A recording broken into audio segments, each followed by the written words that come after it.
Friends, welcome back to another video. आज की video में हम बहुत ही इंपॉर्टेंट चीज़ को डिस्कस करने जा रहे हैं। हम सीखेंगे कि ड्राफ्ट कैसे करते हैं कमर्शियल सूट की प्लेंट को, क्योंकि इस तरह की वीडियो आपको देखो कहीं मिलेगी नहीं।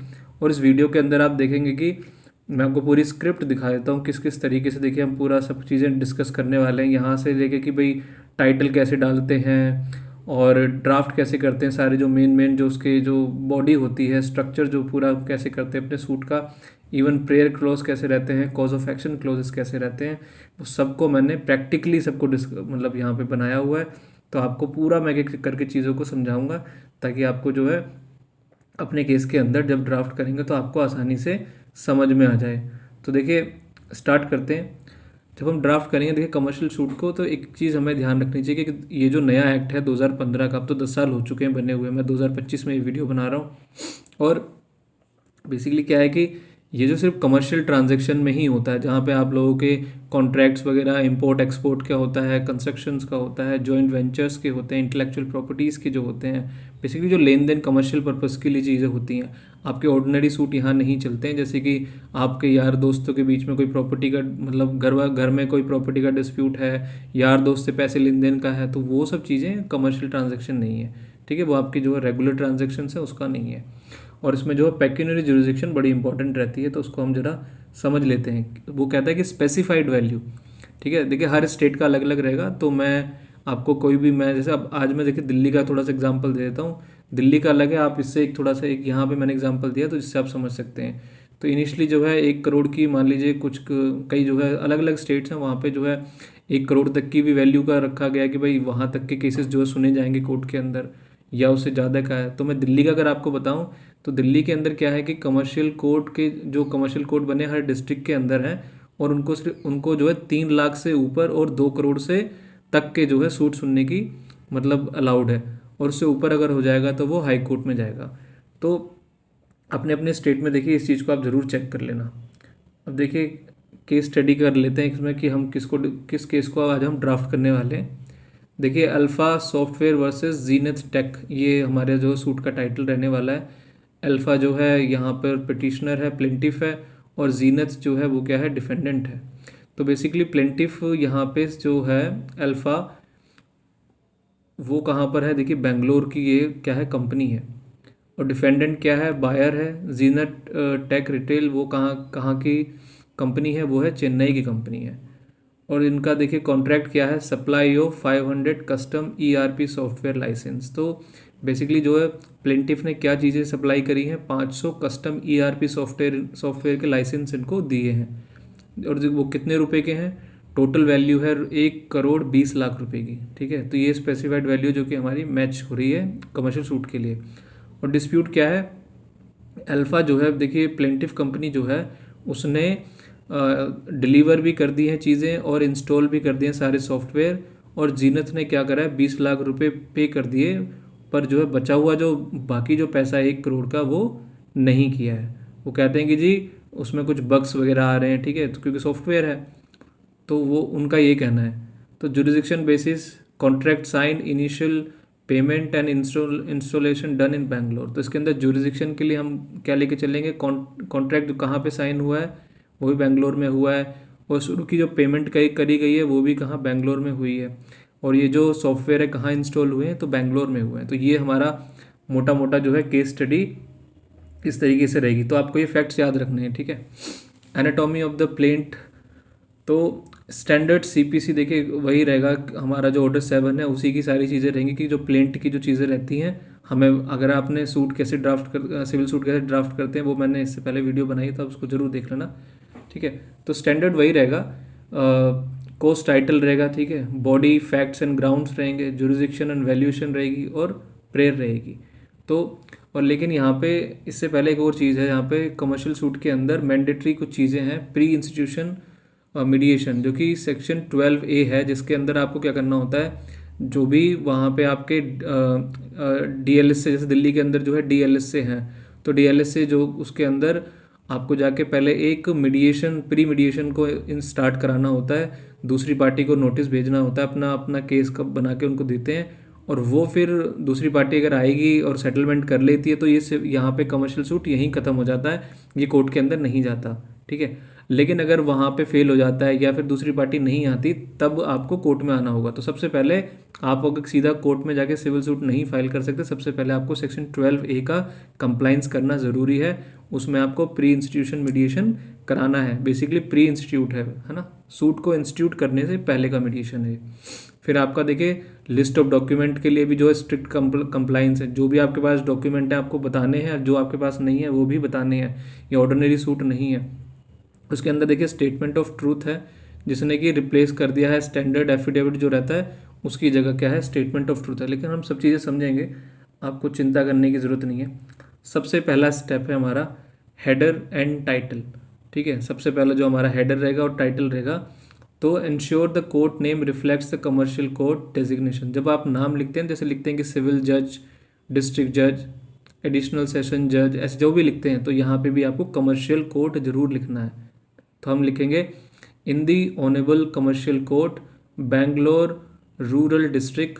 ठीक है, तो ये हमारा क्या हो जाएगा केस का, देखिए कोर्ट का यहाँ पे नाम हो गया कमर्शियल कोर्ट, और कहाँ पर है वो बेंगलोर का है, और उसको कौन सा डिस्ट्रिक्ट है वो रूरल डिस्ट्रिक्ट है। तो फिर उसके बाद में कमर्शियल सूट नंबर, ठीक है, 2025 से 2025 लिख लीजिए। आप 26 में देख रहे हैं 26 लिखिए, 27 में देख रहे हैं 27 लिखिए। तो कमर्शियल सूट नंबर, और यहाँ पे नंबर हम क्यों नहीं डालेंगे, क्योंकि नंबर अभी हमारा सूट जो है रजिस्टर्ड नहीं हुआ है, तो ये नंबर कोर्ट डालता है, हम नहीं डालते हैं, बस इसको खाली छोड़ा जाता है। ठीक है, फिर हमें लिखना होगा in the matter of. In the matter of का मतलब हो गया कि भाई हम किन पार्टीज़ के बीच में ये सूट है, तो उन दोनों पार्टीज़ का नाम रखेंगे। जो जो सूट फाइल करता है वो प्लेंटिफ है, और जो उसको डिफेंड करता है वो डिफेंडेंट है। तो यहाँ पे alpha software solutions private limited plaintiff, यहाँ पे इसको प्लेंटिफ बताएंगे। वर्सेस में किसके खिलाफ है, जीनट टेक रिटेल प्राइवेट लिमिटेड, ये डिफेंडेंट हो गया। तो ये हमारा सूट का क्या हो गया, ये हमारा हेडिंग और हमारा टाइटल यहाँ पे क्लियर होता है। जैसे मैंने कहा कि क्रूशियल रिक्वायरमेंट है सेक्शन 12A की। ठीक है, pre institution mediation for suits that do not contemplate any interim relief injunction filing a plate must be preceded by compulsory mediation. तो देखिए एक ही चीज़ है, मैं आपको बताना, मैंने पहले आपको नहीं बताया। देखिए अगर इंटरिम रिलीफ है, कोई चीज़ आपको बड़ी ही अर्जेंटली कोई चीज़ चाहिए, तो वो आप अपने सूट में लिख सकते हैं और बता सकते हैं कि जो ये जो प्री मीडिएशन है, जो कि सेक्शन 12A का जो कंप्लाइंस है, हम नहीं कर रहे, क्योंकि यहाँ पे बहुत ही इम्पोर्टेंट मुद्दा यहाँ पे, जो कि मतलब हो सकता है कुछ ऐसे ऐसे इशू हो कि जो प्री मीडिएशन है उसमें ही जो है समय सारा चला जाए, और फिर जो जो जिस वजह से आपको सूट फाइल करना था वो आपका पर्पज़ ही क्या हो जाए, बेकार हो जाए। तो इसलिए आपको वहाँ लेकिन लिखना होगा, क्योंकि यहाँ पे कोई इंजंक्शन मांग रहे हो कोर्ट से, कोई ऐसी चीज़ है जो कि बहुत ही अर्जेंट नेचर की है, तब उन केसेस के अंदर आप जो है प्री इंस्टीट्यूशन मीडिएशन नहीं करने की ज़रूरत है। फिर है the plaint must contain a statement regarding PIM जो कंप्लाइंस ऑफ और द रीज़न फॉर एग्जाम्शन। अब देखिए यहाँ पे आपको अपनी प्लेंट के अंदर, जैसे मैंने कहा कि वो लिखनी ज़रूरी है, एक पैरा आपको डेडिकेट करना है, उसमें लिखना है कि आपने 12A का कंप्लाइंस किया है या नहीं किया है, और नहीं किया है तो आप वहाँ पे कोर्ट से एग्जाम्शन मांगेंगे कि जी मैंने इसलिए नहीं किया क्योंकि इसके अंदर अर्जेंट रिलीफ इन्वॉल्व है, इसलिए मुझे मेरे जो सूट को वैसे ही सुना जाए। अब देखिए ड्राफ्टिंग द PIM क्लॉज, तो हम कैसे लिखते कैसे हैं इसको, that the plaintiff had instituted the mandatory pre institution mediation.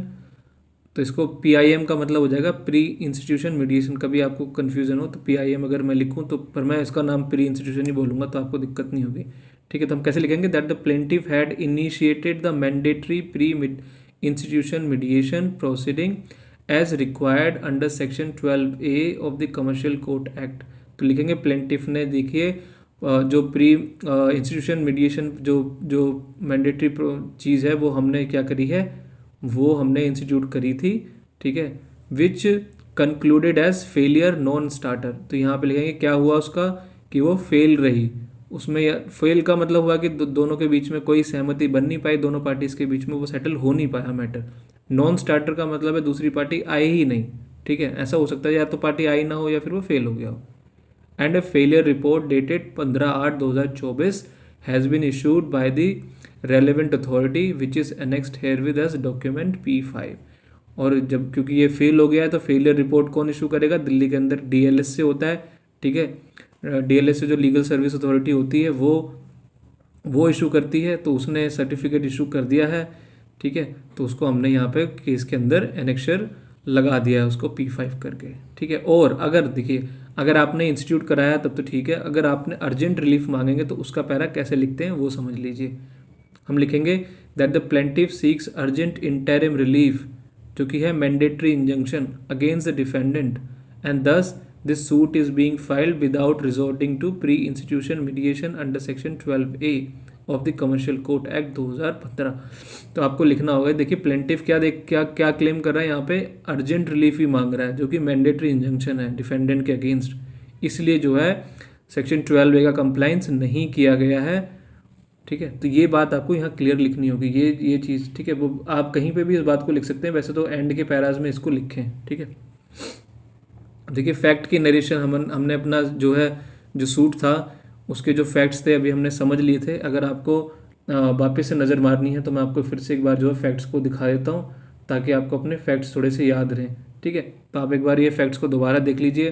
Plaintiff है, प्लेंटिफ जो बेंगलोर की कंपनी है जिसका नाम है अल्फा सॉफ्टवेयर। डिफेंडेंट है, वो डिफेंडेंट क्या है, वो बायर है, उसने सामान खरीदा है, उसका नाम है जीनेट टेक, वो चेन्नई का है, ठीक है। दोनों के बीच में कॉन्ट्रैक्ट है 500 सॉफ्टवेयर लाइसेंस का, और टोटल उसकी वैल्यू 1,20,00,000 है, जिसके अंदर जो डिफेंडेंट है उसने 20 लाख रुपए वापस दे दिए हैं और उसके ऊपर अब क्या है 1 करोड़ बचे हैं। लेकिन डिफेंडेंट क्या कह रहा है कि भाई आपके सॉफ्टवेयर के अंदर बग्स आ रहे हैं, ठीक है, और हमारा जुरिडिक्शन के हिसाब से हमारा सूट बिल्कुल ओके है, तो उसका कोई इशू ही नहीं है। तो हम अब यहाँ तक अगर आपको क्लियर हो गया तो हम आगे इसको बढ़ते हैं। तो अब हमें फैक्ट को नरेट करना होगा अपने सूट के अंदर। लिखेंगे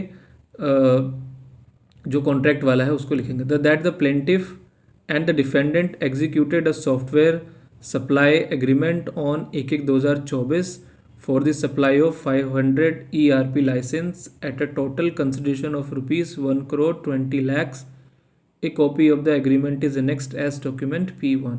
तो हम क्या लिखेंगे जी कि प्लेंटिफ और जो डिफेंडेंट ने क्या करा है कि एक सॉफ्टवेयर सप्लाई जो एग्रीमेंट है वो दोनों के बीच में हुआ है, ठीक है। वो कौन सी तारीख को हुआ है, 1/1/2024 को, और उस एग्रीमेंट के हिसाब से जो प्लेंटिफ क्या सप्लाई करेगा, 500 ERP लाइसेंस सप्लाई करेगा, जिसकी जो टोटल कीमत रहेगी 1,20,00,000 रुपये रहेगी, ठीक है। और इसकी जो कॉपी है एग्रीमेंट की, देखो वो लगानी ज़रूरी है, तो यहाँ पे लिखेंगे भी कि उसकी जो कॉपी एग्रीमेंट की हमने वो एनेक्स कर दी है। तो आपको जो है एग्जैक्ट वैल्यू यहाँ पे जो ट्रांजैक्शन है वो लिखनी होगी। अब देखिए फैक्ट नरेशन, देखिए परफॉर्मेंस वाली बात आएगी इसके अंदर कि भाई परफॉर्मेंस हुई या नहीं हुई, ठीक है, जो एग्रीमेंट है उसके साथ हिसाब से, तो वो लिखेंगे that the plaintiff fulfilled its obligation. अब यहाँ लिख रहे हैं कि भाई हमने तो अपना काम किया। आपको जब कोर्ट में जाते हैं तो अपने आपको क्लीन हैंड जाना होता है, आप तो अपना एग्रीमेंट पूरा फॉलो करना चाहिए। आप ऐसे सूट नहीं फाइल कर सकते, अगर आप ही क्लीन हैंड नहीं है तो सूट वैसे ही डिसमिस हो जाएगा। तो आप क्या लिखेंगे that the plaintiff fulfilled its obligation by successfully installing and commissioning the software at the defendant's Mumbai office on 1/3/2024, ठीक है। तो आप यहाँ लिखेंगे भाई प्लेंटिफ ने का जो अपना काम था उसने सक्सेसफुली किया, उसने जो सॉफ्टवेयर थे वो जैसे जैसे डिफेंडेंट की रिक्वायरमेंट्स थी मुंबई ऑफिस में, वहाँ जाके जहाँ पे भी उसकी रिक्वायरमेंट थी, आप यहाँ मुंबई की बात हो तो वहाँ मुंबई में, देखिए चेन्नई कंपनी लेकिन वो मुंबई में इंस्टॉल करा रही है, तो वो उसने इंस्टॉल कर दी है, ठीक है। The defendant issued a formal installation certificate, और डिफेंडेंट ने एक जो है सर्टिफिकेट भी कि भाई ये जो सॉफ्टवेयर है ये इंस्टॉल्ड हो गए हैं, उसने एक सर्टिफिकेट इशू भी किया है जो कि डॉक्यूमेंट P2 है, वो भी हम इसमें एनेक्स कर रहे हैं। देखिए टिप है यहाँ पे, use dates and reference specific document to substantiate your claim. तो यहाँ पे जो तारीखें हैं, जो स्पेसिफिक जिस डॉक्यूमेंट की बात कर रहे हैं तो यहीं पे बता दें ताकि कोर्ट जो है सीधा उसको रेफरेंस यहीं से मिल जाए, वो तुरंत वहाँ पे जाके देख सके भी किस डॉक्यूमेंट की बात हो रही है, कन्फ्यूज़न नहीं होती है उससे। फिर आता है वो फैक्ट बताना है जिससे कि ब्रीच किया है। ब्रीच का मतलब हुआ कि कॉन्ट्रैक्ट को नहीं माना, उसने कॉन्ट्रैक्ट के हिसाब से नहीं चला। तो that as per clause 5 of the agreement the final payment of ₹1,00,000 was due by 1/4/2024। तो एग्रीमेंट के हिसाब से, एग्रीमेंट का कौन सा क्लोज है, 5, क्लोज नंबर 5 है, उसके हिसाब से जो फाइनल पेमेंट थी 1 करोड़ की वो ड्यू है, ठीक है। किसके ऊपर, डिफेंडेंट के ऊपर, डिस्पाइट रिपीटेड ईमेल्स। अब मैंने बहुत बार उसको ईमेल भेजे हैं, ठीक है, तो वो लिखेंगे भाई वो कौन सा डॉक्यूमेंट है, वो P3 है, तो हम उसकी कॉपी भी लगाएंगे। एंड लीगल नोटिस डेटेड 1/7/2024, हमने लीगल नोटिस भी भेजा है, तो आप वो लिखेंगे कि कि लीगल नोटिस भी भेजा गया, वो कितना है 1/7/2024 का। उसका डॉक्यूमेंट का रेफरेंस दिया, वो कौन सा डॉक्यूमेंट नंबर है P4। The defendant fail to remit the outstanding amount, और डिफेंडेंट ने क्या किया कि वो जो जो बकाया पैसे था वो नहीं दिया। Thereby committing a fundamental breach of contract, तो उससे क्या किया उसने, जो है जो कॉन्ट्रैक्ट था हम दोनों के बीच में उसका वो ब्रीच कर दिया, उसको पालन नहीं किया। और उसके बाद में आता देखिए द कॉज ऑफ एक्शन। तो कॉज ऑफ एक्शन बेसिकली भाई, कॉज ऑफ एक्शन किस वजह से आप कोर्ट के अंदर आए हैं, कोई तो आपका कोई तो रीज़न होगा ना, तो उसी को कहते हैं कॉज ऑफ एक्शन। क्या, क्योंकि कॉज ऑफ एक्शन तो यही हुआ ना कि आपने सामान सप्लाई किया है और उसने पैसे नहीं दिए, यही कॉज ऑफ एक्शन है हमारा इस केस का। तो हम लिखेंगे कॉज ऑफ एक्शन का para, that the cause of action first arose on 1/4/2024। तो सबसे पहले वो 1/4/2024 से स्टार्ट कॉज ऑफ एक्शन हुआ हमारा। When the defendant defaulted on the final payment, जब उसने पेमेंट नहीं दी, फाइनल पेमेंट नहीं दी, क्योंकि वही वही तारीख होगी जो कि एग्रीमेंट के हिसाब से तय होगी। It further arose on 1/7/2024। अब 1/7/2024 वो नोटिस की डेट है, तो उस दिन से तब भी अराइज हुआ आपका कॉज ऑफ एक्शन।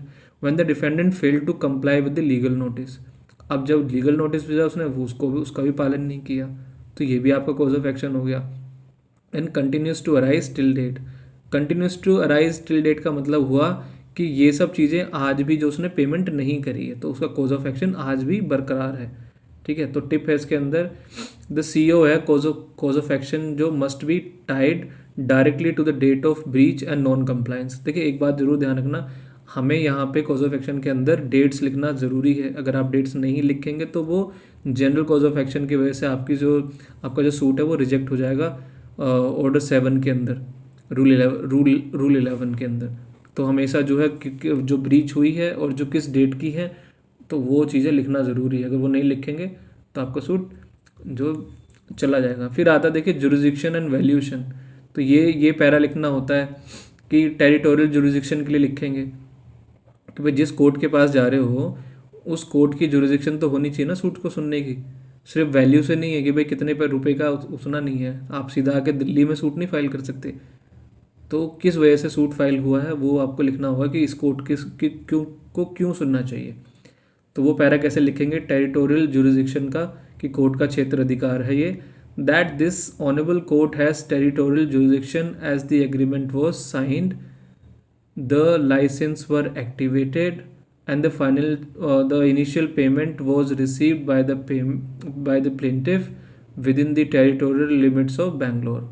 तो बेसिकली जुरिसडिक्शन कैसे है इस कोर्ट की, क्योंकि इसी कोर्ट की जुरिसडिक्शन के अंदर एग्रीमेंट साइन हुआ है। ठीक है, उस जगह का नाम आप वहाँ पे आपके एग्रीमेंट में आ ही रहा होगा कि कहाँ पे साइन हुए थे वो, और जो लाइसेंस हैं वो भी कहाँ पे एक्टिवेट हुए हैं, जो सॉफ्टवेयर इंस्टॉल हुए थे वो यहीं पे वो एक्टिवेट हुए थे। वो बेसिकली परचेज ऑर्डर है ना, ऑर्डर हुआ होगा तो यहीं से लिए गए होंगे। बाकी आगे जाके कहीं पे भी वो इंस्टॉल हो उसका कोई फ़र्क नहीं पड़ता। और जो पहली पेमेंट थी, जो 20 लाख रुपए की जो पेमेंट थी, वो भी प्लेंटिफ ने वहीं पे रिसीव करी थी, बेंगलोर में ही करी थी। तो इसलिए इस कोर्ट की जुरिसडिक्शन है। अब देखो 3 तरीके से जुरिसडिक्शन बन गई। ठीक है, तो अब दूसरा लिखेंगे पेक्यूनरी जुरिसडिक्शन का। पेक्यूनरी मतलब कि भाई उस सूट की कितनी वैल्यू, कितने रुपए का केस है। तो the total value of the suit must exceed the specified value. जो स्पेसिफाइड वैल्यू है, मान लीजिए जैसे दिल्ली के अंदर है तो 3 लाख रुपए का अगर केस नहीं होगा, सूट नहीं होगा, तो कोर्ट नहीं सुनेगा।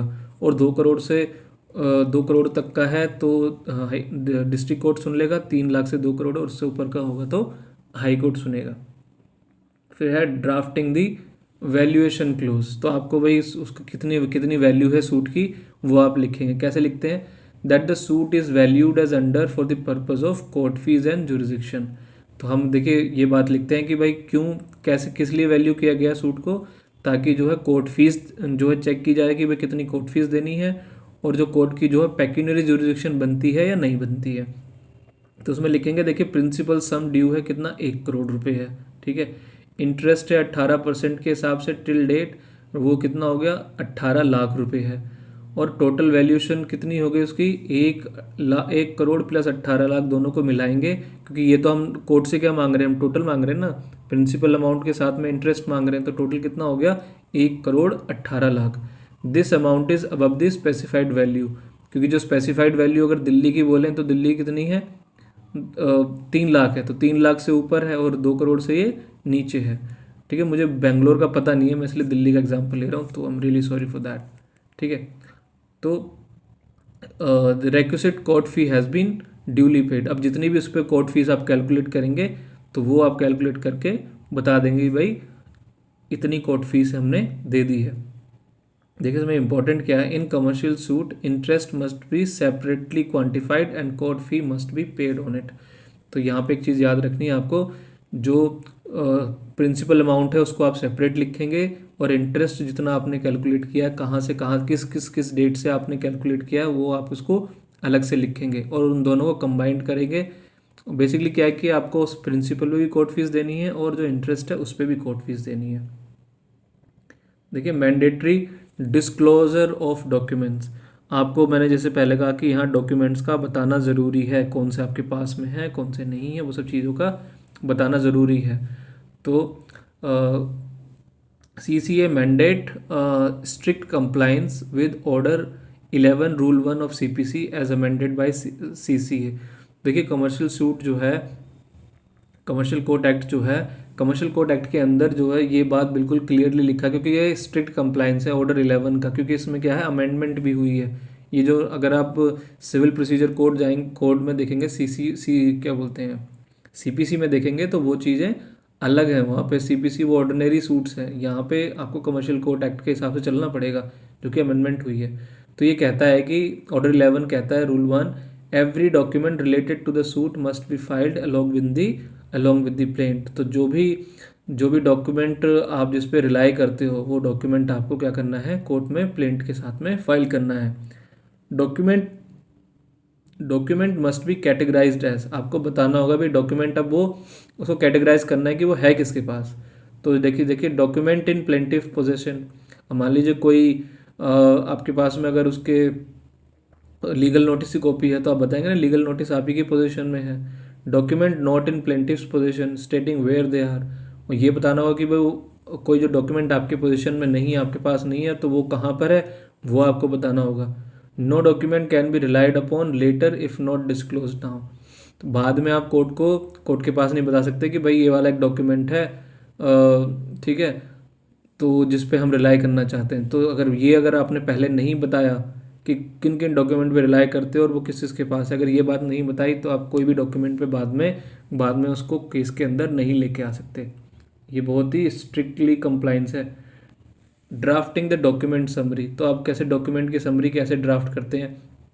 List of document as per order 11 CPC, तो ऑर्डर 11 के हिसाब से कैसे document in position of plaintiff, तो आप लिखेंगे भी डॉक्यूमेंट जो है प्लेंटिफ की पोजीशन में है तो वो क्या कौन कौन से हैं।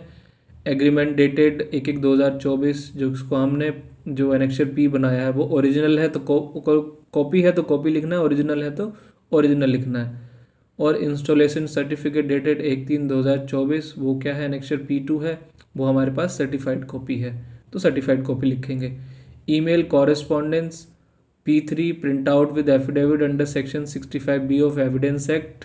अब यहाँ पे इसको 63 भारतीय साक्षी अधिनियम हो जाएगा, ठीक है, जो अब एविडेंस एक्ट चेंज हो गया तो उसमें 63 लिख लेंगे।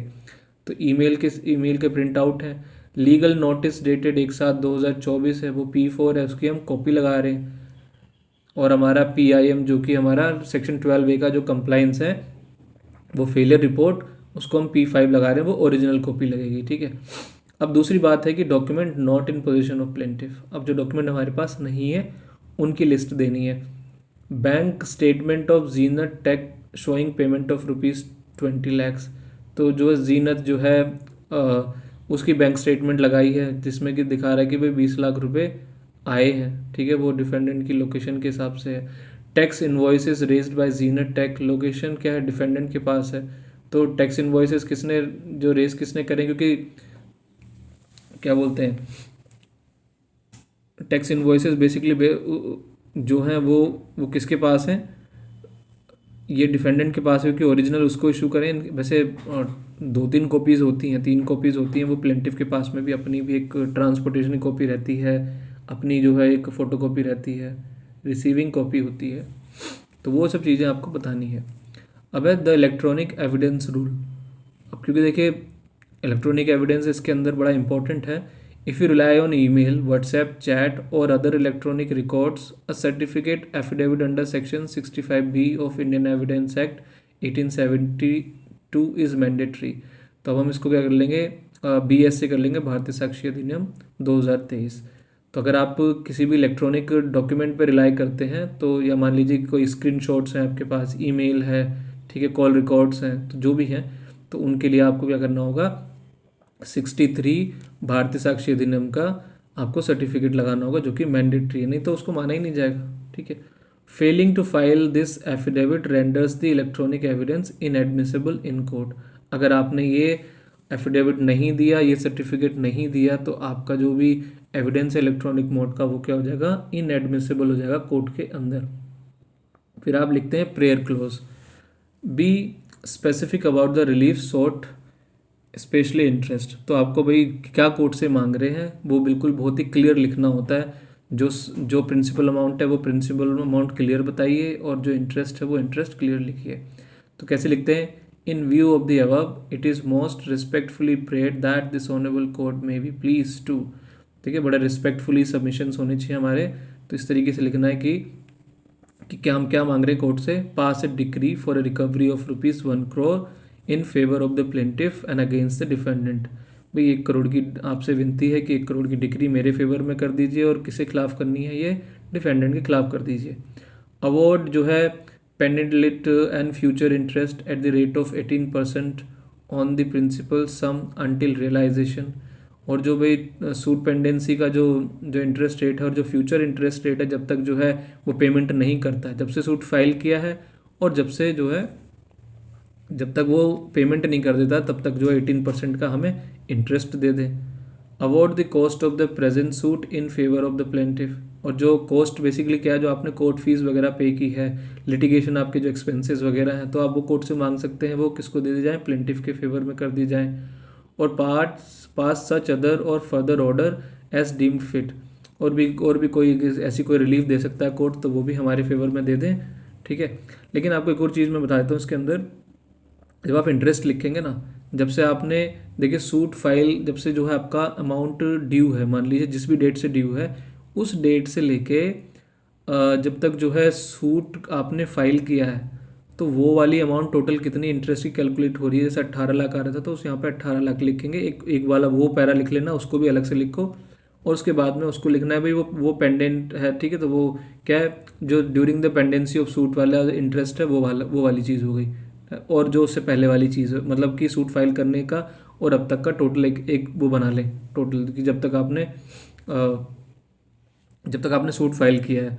ठीक है। तो और फिर उसके बाद में जब ये पेंडिंग है, जब ये पेंडिंग है तब से लेके, और जो फ्यूचर वाला है उसके लिए अलग से बना लें।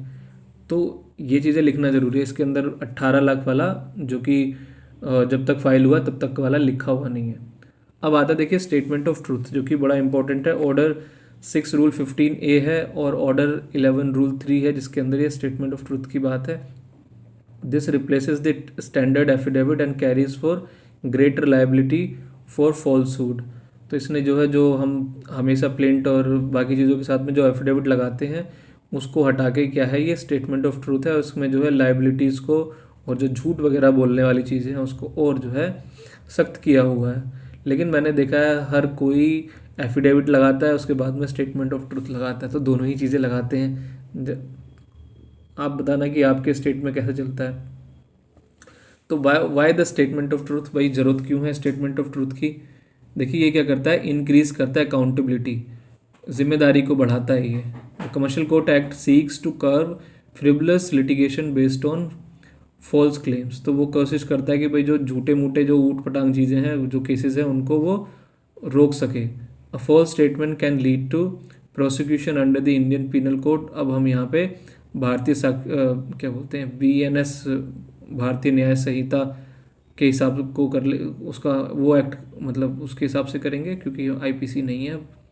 तो अगर आपने कोई फॉल्स स्टेटमेंट दी है तो BSA के जो भी धाराएं हैं उसके अंदर आपको प्रोसिक्यूट किया जाएगा। Punishment for contempt of court, और ये कंटेम्प्ट ऑफ कोर्ट भी माना जाएगा, तो उसकी भी पनिशमेंट आपको दी जाएगी। तो इस वजह से जिम्मेदारी थोड़ी सी बढ़ जाती है। इसलिए अब आता है ये, अब हम ड्राफ्ट कैसे करेंगे। ठीक है, वेरिफिकेशन की बात आती है। The authorised signatory must state their authorisation and verification process. तो यहाँ पे लिखा होता है, देखो कैसे करते हैं इसको। नेम ऑफ डायरेक्टर, ठीक है, जो भी है प्लेंटिफ का नाम, क्योंकि यहाँ देखिए कंपनी है तो अब यहाँ पे जो वहाँ का जो डायरेक्टर है उसके थ्रू फाइल कर रहे हैं तो वो लिखेंगे। एन एज अबाउट, उसकी उम्र लिखेंगे, उसका एड्रेस लिखेंगे। एंड वर्किंग एज क्या है, डेजिग्नेशन क्या है, वो डायरेक्टर है कंपनी का, प्लेंटिफ कंपनी का, तो वो लिखेंगे। और लिखेंगे do hereby solemnly affirm and state as follows. तो भाई यहाँ पे जो शपथ लेके वो बता रहा है कि जी मैं शपथ लेके मैं ये चीज़ें कहना चाहता हूँ। I am duly authorised by plaintiff company vide board resolution dated 1/10/2024 to sign and verify this plaint the statement of truth and file the present commercial suit. तो ये सब चीज़ें आपको लिखनी है कि भाई मैं जो है मेरी मेरी मेरी जो अथॉरिटी है वो कैसे है, क्योंकि जो कंपनी ने बोर्ड रेजोल्यूशन पास किया मेरे फेवर में, सारे जो भी डायरेक्टर मैनेजिंग डायरेक्टर्स हैं उन्होंने जो है क्या डिसाइड किया कि भाई आप जाइए, आप रिप्रेजेंटेटिव हैं जिसको कोर्ट में जाके हमें रिप्रेजेंट कीजिए, ठीक है। तो इसलिए वो उसके पास अथॉरिटी है, प्लेंट होगी वो उसको साइन कर सकता है, और स्टेटमेंट ऑफ ट्रुथ है या फिर जो रेप्लिकेशन आएगी इवन आगे जाके वो उसको भी कर सकता है, ठीक है। फिर आगे देखिए डॉक्यूमेंट डिस्क्लोजर का, verifying the truthfulness of the document and compliance with order 11। तो इसकी भी देखिए आपको वेरिफिकेशन देनी होगी डॉक्यूमेंट्स की। तो कैसे देंगे, I have personally red and understood the contents of the plaint and accompanying document. तो भाई मैंने जो है सही से पढ़ लिया है, ये लिखा जाता है कि मैंने सही से जो है प्लेंट को पढ़ लिया है, जितने भी डॉक्यूमेंट हैं उनको भी मैंने समझ लिया है, including the list of document and the document themselves, तो सारे डॉक्यूमेंट्स वगैरह। फिर आगे कहेगा I confirm that the list of document filed along with the plaint is exhaustive and that all documents in the power position control और custody of the plaintiff have been produced and filed along with the plaint. तो आप ये बताते हैं जी कि जो भी document थे हमारे पावर में पोजीशन में, ठीक है, तो वो सारे ही डॉक्यूमेंट हमने जो है कोर्ट में लगा दिए, ठीक है, प्लेंट के साथ में। तो ये थोड़ा सा ना, ये आपको सारी जगह एक जैसा ही रहता है। ये आपको आप बेयर एक्ट देखेंगे ना, उसके पीछे है बना हुआ, तो आप वहाँ से इसको पूरा एज इट इज ही लिखना होता है ये। फिर आता है claim confirmation, confirming that no frivolous और false claim have been made. आपने कोई झूठा यहाँ पे केस नहीं बनाया है, झूठ मूठ की अमाउंट नहीं लिखी है, तो आप उसमें लिखेंगे I confirm that all the statement and facts stated in the plaint are true and correct to my personal knowledge and that no part thereof is false and nothing material has been concealed therefrom. तो आप लिखेंगे भाई जितने भी facts हैं plaint के अंदर वो सारे सही हैं मेरी पर्सनल नॉलेज के हिसाब से, और जो भी चीज़ें हैं वो सब कुछ मेरे उससे सब कुछ ठीक है, बट कोई भी मैंने चीज़ झूठ नहीं बोली है, ना ही मैंने कुछ छुपाया है यहाँ पे। तो ये सारे स्टेटमेंट ऑफ ट्रूथ के ही वो पैरास चल रहे हैं, टोटल 11-12 होते हैं। फिर आगे I understand that if any false statement is made in this statement of truth I shall be liable for prosecution for contempt of court and criminal proceeding under, यहाँ पे हम BNS कर देंगे 2023। कि भाई ये भी मैं समझता हूँ कि जो है अगर मैंने स्टेटमेंट ऑफ ट्रूथ में अगर कुछ भी गलत बोला तो मेरे ऊपर जो है केस चल सकता है, कंटेम्प्ट ऑफ कोर्ट भी मेरे ऊपर लग सकता है, ठीक है।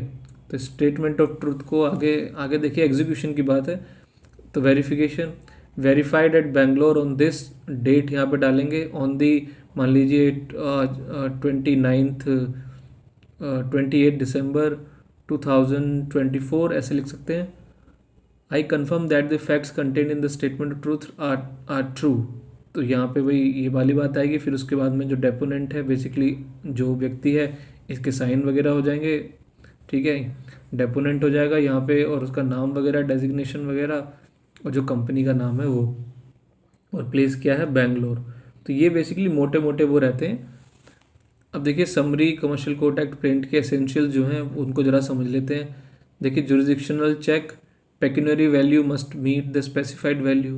पेक्यूनरी वैल्यू जो है मतलब आपके जो सूट की जो वैल्यू है वो कोर्ट सुन सकता है नहीं सुन सकता है, उसको आपको चेक कर लेना चाहिए। फिर territorial jurisdiction must be clearly established. आपको क्लियरली बताना होगा कि भाई कोर्ट की जो है टेरिटोरियल जुरिडिक्शन कैसे बनती है। कंप्लाइंस जो है देखिए दो कंप्लाइंस आपको ज़रूर करने हैं। एक तो है सेक्शन 12A का जिसमें आपसे कहता है कि प्री इंस्टीट्यूशन ऑफ मीडिएशन, तो आपको पहले मीडिएशन करा के लाना होगा। उसमें बताना होगा कि उसका स्टेटस क्या है, उसमें क्या हुआ था, दोनों पार्टीज़ आई थी नहीं आई थी, और वो फेल हुआ है या फिर मतलब नॉन स्टार्टर रहा, तो वो चीज़ें आपको लिखनी पड़ेंगी। ठीक है, या फिर आप एग्जामेशन मांग रहे हैं वो ना नहीं करने के, तो वो लिखेंगे। ऑर्डर 11 है डिस्क्लोजर मस्ट बी स्ट्रिक्टली अध्याय 2, और ऑर्डर 11 के हिसाब से जो है आपको ये जो सारी चीज़ें हैं उसको स्पेसिफिकली वो करना ही पड़ेगा। देखिए वार्निंग क्या है, पेनल्टी फॉर नॉन डिस्क्लोजर। देखिए यहाँ पे जो है अगर नहीं डिस्क्लोज करेंगे चीज़ों को तो आपके ऊपर पेनल्टी लगेगी। ऑर्डर 11 रूल 110 कहता है सीपीसी का, if you fail to include a document in your list of document you can not rely on that document during the trial. अगर आपने कोई डॉक्यूमेंट अपने लिस्ट ऑफ डॉक्यूमेंट में नहीं दिया है तो बाद में आप उसको इस्तेमाल नहीं कर सकते। ठीक है, तो वो डॉक्यूमेंट जो है document is barred for ever unless the court grants leave in extreme cases. तो बेसिकली हमेशा के लिए उसको, अब उसको आप अपने पास ही रख लीजिए, कोर्ट क्या देगा उसको नहीं लेगा, अनलेस जो है कोर्ट को लगता है कि भाई कोई बनता है। ठीक है, सब्जेक्ट टू काफ़ी हैवी कॉस्ट लगा के वो अलाउ कर सकते हैं। फिर ड्राफ्टिंग टिप है कुछ, क्लेमिंग इंटरेस्ट। आपको देखिए इंटरेस्ट क्लेम करना है। In commercial suit ensure your claim for interest is strong and clear. तो आपको अपना जो इंटरेस्ट है वो बिल्कुल जो है वो बिल्कुल बहुत ही क्लियर लिखना होगा, स्ट्रांगली लिखना होगा। कैसे, देखिए कॉन्ट्रेक्चुअल रेट है भाई, जैसे मान लीजिए if the agreement specify 18% claim 18%, तो उसमें अगर मान लिया आपके एग्रीमेंट में ही लिखा हुआ है कि दोनों अगर ऐसा कुछ होगा तो जो है पार्टीज़ क्या देंगी 18% का इंटरेस्ट रहेगा।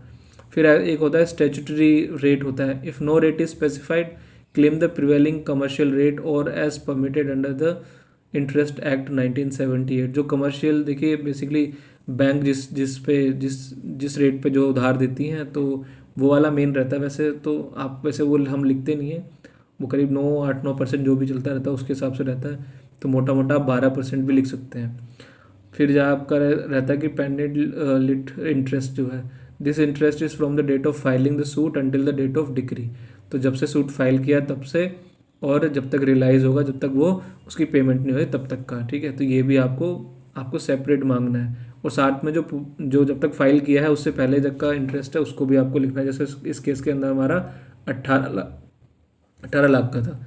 ठीक है, तो की टेक अवे हमारे क्या हैं डॉक्यूमेंट्स के, फाइल एवरीथिंग नाउ। ठीक है ना, हमें जो भी चीज़ें हमारे पास है वो अभी के अभी अपने फाइल कर दीजिए, नहीं तो बाद में क्या होगा। The philosophy of the commercial court act is no surprise. आपको सरप्राइज नहीं करना है कोर्ट को, जी हमारे पास तो ये भी है और ये भी है, लेकिन अब हम जब हमारा मन करेगा तब हम उसको फाइल करेंगे। If you have an email that supports your claim file. अगर आपके पास कोई ईमेल की कॉपी है, व्हाट्सएप चैट है या कोई भी तरह के डॉक्यूमेंट्स है उसको फाइल करो, नहीं तो वो कोर्ट लेगा नहीं। The print out copy of the email, ठीक है, उसको लगा दो, उसके साथ में 63 BSA का सर्टिफिकेट लगा दो। The email in your list of document, उसकी कॉपी आप जो लिस्ट ऑफ डॉक्यूमेंट में लिख दो। देखिए फाइनल समरी क्या है, प्लीडिंग पे फोकस करना है। Focus on your clear breach, quantify the loss and strictly comply with the commercial court act procedure mandate, जैसे कि PIM एंड डिस्क्लोजर्स। तो हमेशा भाई आपका जो ट्रांजेक्शन है उसमें जो ब्रीच हुआ है एग्रीमेंट में उसको सही से आपको बताना है। आपका जो लॉस कितना है उसको अमाउंट में, उसको नंबर्स में लिखना है। स्ट्रिक्टली आपको जो भी कमर्शियल कोर्ट एक्ट के जो प्रोसीजर्स हैं उसको उनको जो है जो उनको कंप्लाइंस उसका पूरा करना है। ठीक है, और जैसे प्री इंस्टीट्यूशन ऑफ मीडिएशन है ये, और जो डॉक्यूमेंट्स का डिस्क्लोजर है वो लिखना है। देखिए वेरिफिकेशन पे फोकस जरूर है, क्योंकि जो है स्टेटमेंट ऑफ ट्रूथ क्या है, मोस्ट इंपॉर्टेंट एफिडेविट है। वेरी केयरफुली इसको आपको लिखना है, और उसमें जो भी चीज़ें हैं वो, नहीं तो फिर बहुत ही तगड़ी पेनल्टी आपके ऊपर लग सकती है। अगर आपको वीडियो देखिए पसंद आई है, अगर आप कोई भी आपके सवाल हैं, क्वेश्चंस हैं, उनको ज़रूर लिखना। अगर कोई भी चीज़ें अभी भी कुछ कमी रह गई हो, कुछ रहता हो, छूटता हो, आपको कुछ समझ ना आया हो, तो कमेंट में ज़रूर लिखना उसको, ताकि मैं और बेहतर तरीके से वीडियो बना सकता हूँ। देखिए अभी भी नियरली 30-40 मिनट्स की वीडियो जा चुकी है, तो आप कहेंगे तो मैं इसको और विस्तार से और कैसे कैसे ड्राफ्ट करते हैं पूरा ड्राफ्ट करके बना सकता हूँ। If you like the video please like share and subscribe. Thank you so much for watching.